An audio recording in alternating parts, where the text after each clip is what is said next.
Okay, so good afternoon. So I'm going to present the results from European integrated project. The name of this project is Contrail. So I was the coordinator of this project. And the consortium was composed of 10 partners from academia and industry, small companies and large companies. And you are going to ask me, I guess, why Contrail? And as any other cloud computing projects, we were trying to take inspiration from the clouds.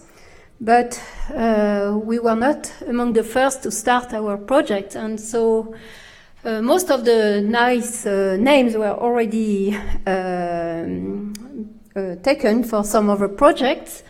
And so someone in the room, when we were preparing the proposal, said, why not Contrail? And this is another kind of cloud coming from planes. Okay, so now you know why we called this project Contrail. And now I'm going to present the motivations for this project. What were the challenges that we wanted to tackle when we started this project? So this is a common picture. So after my talk comes at the end of the day, so I think I don't have to go through it. And what motivated us to start our project is essentially four different reasons. So cloud complexity, vendor lock-in, dependability and security issues, as already mentioned in other presentations, and the fact that clouds provide unpredictable cost and performance. So let me address these issues in a little bit more details. So complexity first. So depending at which level of service you are in the cloud, complexity, of course, is not the same. But when you are a customer, a potential cloud customer, and you want to select an infrastructure as a service cloud provider or a platform as a service cloud provider, it's not easy to make your choice. So you have an increasing number of providers, a wide range of services offered by these providers, and different pricing schemes. So already this is an issue. And then when you selected the services that you need, the provider who will provide these services, the next thing is how can I deploy my applications, that may be distributed applications, in the cloud. And here, if you are at the lowest level of the pyramid, service pyramid, I would say that infrastructure as a service is like the assembly language of clouds.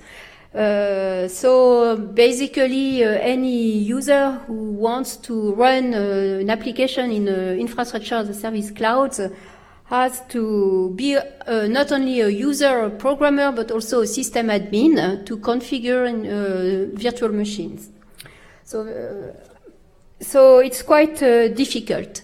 And if you are in a multi-cloud environment and you use services from different cloud providers, it becomes even more complicated as you have to manage different accounts. So I think when we started, we thought that there was an important need for simplifying the whole process from the cloud provider selection up to the application deployment and monitoring. Second major issue we faced back in 2010 is vendor lock-in. So when you want to move your application from one provider to another provider, because there are always newcomers in the market and you might be interested in moving your application to other clouds, it's not an easy issue, it's not an easy thing to do. If you consider the infrastructure as a service level, you have different VM models, you have different image formats, you have different contextualization means. So it's not so easy to migrate even your single VM from one cloud to another one. You have different ways to manage the networks, you have different storage models, and so you really face portability issues when you think about migrating some of your applications from one provider to another. So if you move up in the stack to the platform as a service level, here as well you have portability issues because you develop your applications with the services offered by the platform as a service provider. So it's even more complex. So it's important to have standards in the multi-cloud, multi-provider settings, and it's important to comply to these standards as much as possible, so that you can have application portability and cloud interoperability.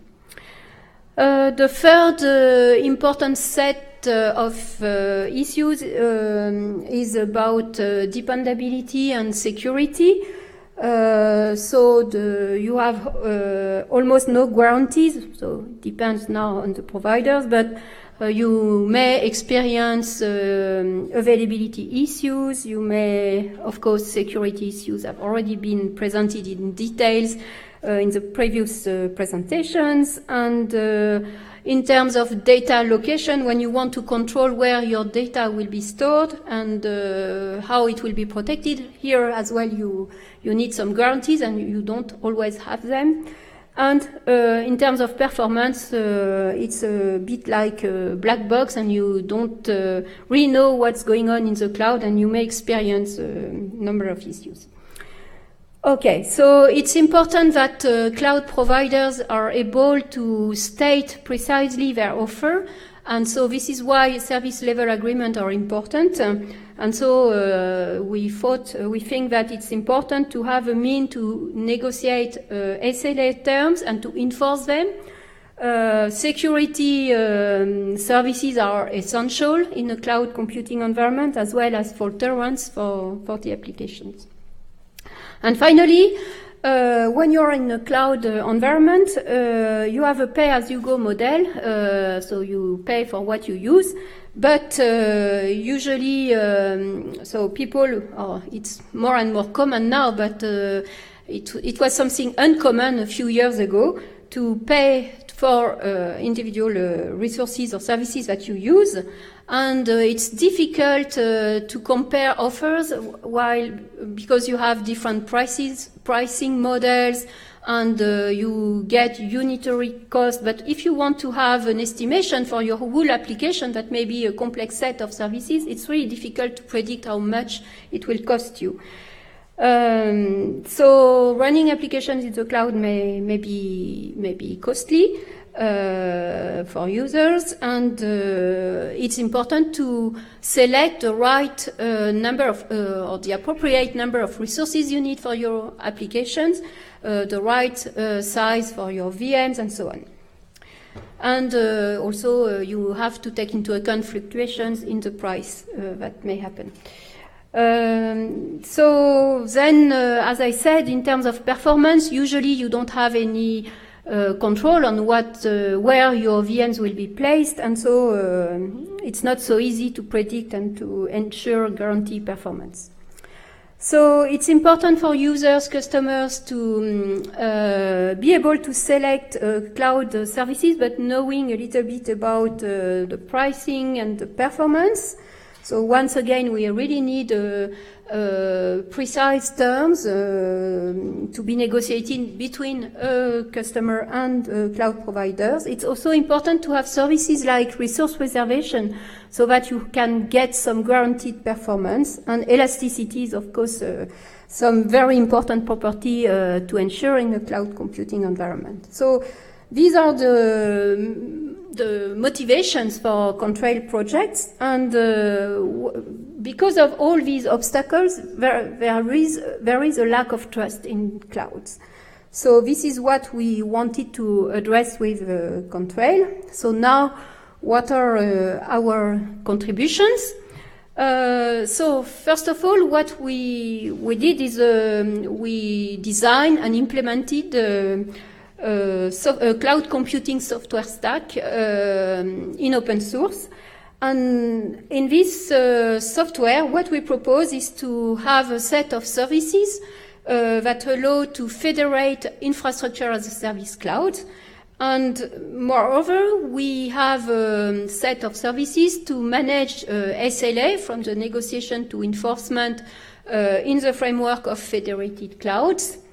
And we also have an extensible platform as a service so that we can easily deploy a wide range of elastic applications made up of several services in a multi-cloud environment. So what we did is the development of dependable, interoperable cloud services so that customers can trust them and can easily use clouds. And so we envision an open cloud market. So if I take Contrail in a nutshell, basically you have a key service that is the Contrail Federation. This is the service with which the customers are going to interact, to launch, to select cloud services, cloud providers, and to launch their applications in the cloud. So the idea here is that the user negotiates SLA with the cloud federation service and provide the federation service with an OVF description of the application. And then what the Contrail Federation service is doing is selecting among a set of participating cloud providers those meeting the requirements specified by for the application. So we take them from the OVF and SLA specifications. And then not only we select the cloud services needed for a given application, but we also deploy the application on top of these selected cloud resource providers. And this is done in a secure environment. We have a set of security services, and we can address a wide range of providers thanks to the VEP service that I will describe later, that provides a kind of portability layer on top of heterogeneous clouds. And if you can also deploy your application composed of several services through the platform as a service, Contrail platform as a service, Compass, that will interact as well with the federation to deploy on the cloud. So let me enter a little bit more into the details for the cloud federation service. As I said earlier, the user provides the application, submits the application to the federation service, and the federation service interacts with a number of clouds that may be public clouds or private clouds. So it's not just a broker, because once the selection has been done, the federation service is going to coordinate the deployment of the application, and then it will be done in on any public or private clouds where we provide a portability, interoperability layer. So the federation service manages as well the elasticity and potentially the migration of the applications, and provides a number of security services to ease the task of users while providing a certain security level. An important service between the federation and the cloud provider is the virtual execution platform service. So this service is the place, one of the places where we conform with standards in cloud, in Contrail cloud software. So the idea is that with VEP we provide a standardized interface. It can be, so we implemented a CME-like interface during the course of control project, and we are in the process of implementing OCCI interface within the EIT ICT Labs activity.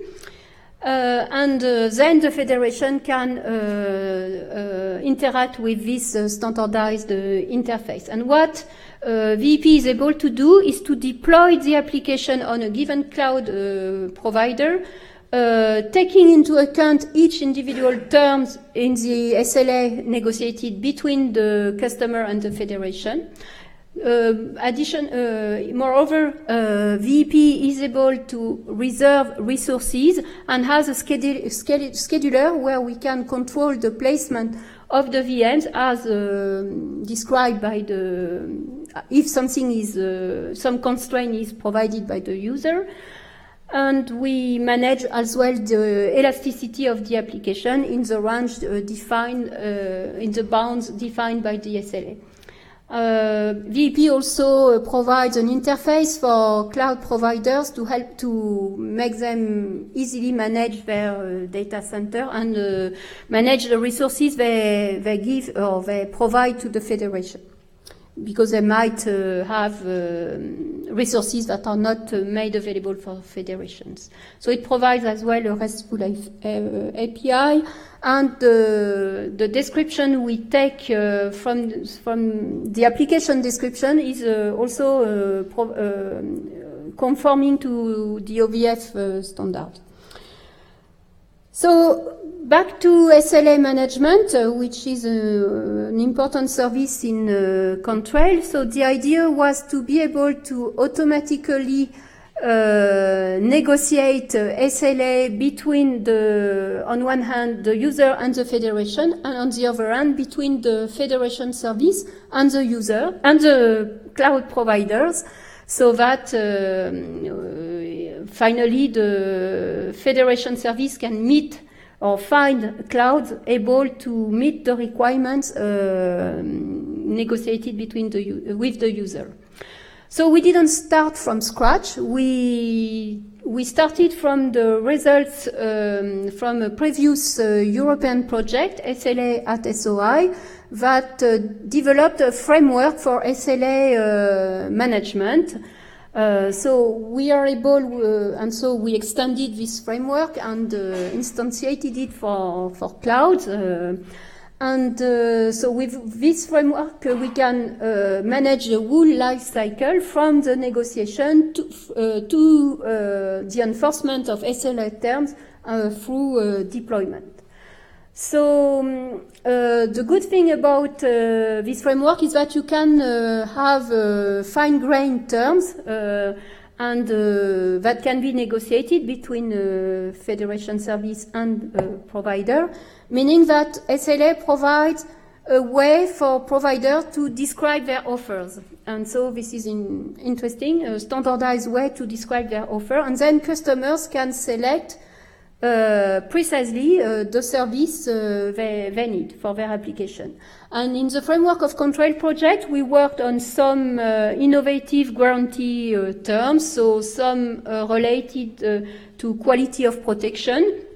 So, for example, we were able to give constraints on in which country, for example, we could store data, and which country it was not possible to store data, for example, or replication. About resource location for VM and storage. So for VM, we can really have a precise placement in the data center. And we also have a specific resource reservation service. And so we have a monitoring service, and so as soon as we detect a violation of one of the SLA terms, we are able to react. The federation can take corrective actions. So in terms of cloud storage, in the framework of Contrail, we developed the ExtremeFS fault-tolerance distributed parallel file system. So this file system was initially developed in a previous project, ExtremeOS, but in this project we really worked on fault tolerance and elasticity, reconfiguration of the file system. So it's an object-based file system, and an important property is that it scales with the number of servers within minutes. So it's really you can add on the fly a new storage, a new disk, and you can really customize your file system. So it provides a POSIX compliant interface, and it has been used as for many different for different kinds of data in the framework of Contrail. So as a VM image storage, as a virtual cluster storage, as the storage for federation data, etc., etc. So basically, it can cover most of the storage usage that you have in the cloud. Another important service is Compass, the platform as a service component of Contrail. So this service provides you with a simple web interface from which you can easily deploy a number of applications. Applications that are considered as a composition of services. So we have targeted web applications, scientific applications, and data-intensive applications in the framework of Contrail project. And you can see on the left the current set of services that Compass is able to deploy through the web interface. And Compass manages the elasticity for all these services. You just have to click add virtual machine or remove virtual machine, and it will automatically reconfigure the running services in a transparent way for users. So with Compass you have an extensible platform as a service, which is really simple to use and can be and that manages the elasticity of services. And one interesting thing is that we integrated ExtremeOS file storage, cloud storage, in Compass, meaning that you have really storage on demand through this platform as a service. So our software stack has been validated during the project with 3 important use cases and a number of other applications. So we have these services are, for some of them, web services, for others more scientific computations. So we have, for example, on the left, the touristic website for Spain. So it's where you have distributed provision of geo-reference data. So you have maps with point of interest, and you have different providers. So you already need several cloud providers. In the middle, we have our demonstrator, which is a multimedia processing marketplace. And on the right, you have an illustration of a service for high-performance real-time scientific data analysis. Yeah, from STFC. So our demonstrator is still online, as far as I know. So it's a service where you can watch videos, and you can, for example, have say, okay, I want to watch a video where Angela Merkel appears, for example, and you have these technology providers that will be able to analyze the videos and provide you with the selected set of videos. So, and the good thing about this use case is that pretty much it uses all the Contrail components that we developed, from the security component that I didn't describe today, Concept, to Compass for deploying a number of services, such as, for example, MapReduce, or the database as a service, and VEP, and of course the web interface of the service. So all the whole set of our components is distributed in open source under the BSD license. It's available from OW2 platform. And some of our services can be used as standalone services, and they have their own open source community. This is the case for ExtremeFS, for Compass. You have a testbed online for Compass and VEP. So you don't need to take the whole software stack. You can select some of the components of interest for your project. So, and for ExtremeFS, we have a startup that has been created by former PhD students who have developed the prototype. In the framework of, so our results are used in a number of European projects, and in the framework of EIT concerning the VEP component, so we have an ongoing activity with Intel and Reply as the industrial partners, where we implement the OCCI standardized interface, and we also prepare for the market, studying business models, and so this is done by Reply, and we we mature the component. We have another activity, MC Data, which is around Compass, that is used, that is further extended for use in a multi-cloud environment when you don't consider that you have your federation service. So to conclude, I would say that with the Contrail services, we contribute to increase the trust customers can put in the cloud, and we bring some solutions to the vendor locking market problem, even if we can do more. The application migration is still something to be fully implemented. And now we are moving towards a trustworthy cloud marketplace, exploiting the portability, the services that we have for portability and interoperability.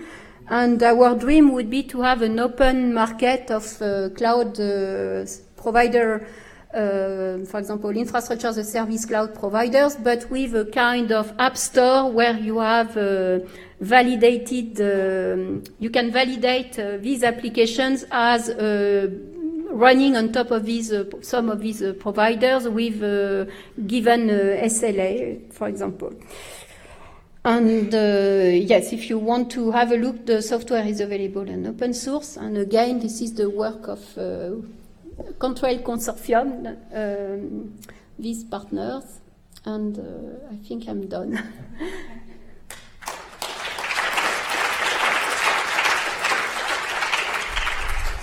we have time for one quick question. If there is any question.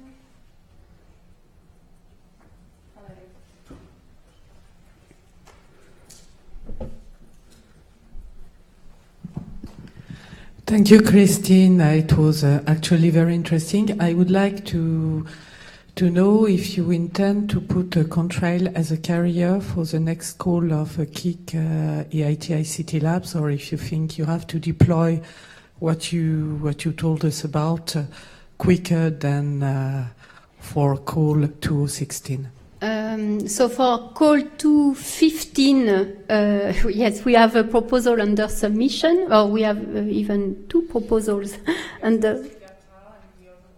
yeah, and Contrail is a carrier for one of them, yes. Okay, so the output of having this trustable marketplace should be an output of MC Data or the other ones? VPS, yes. Okay, thank yeah. you. Thank you.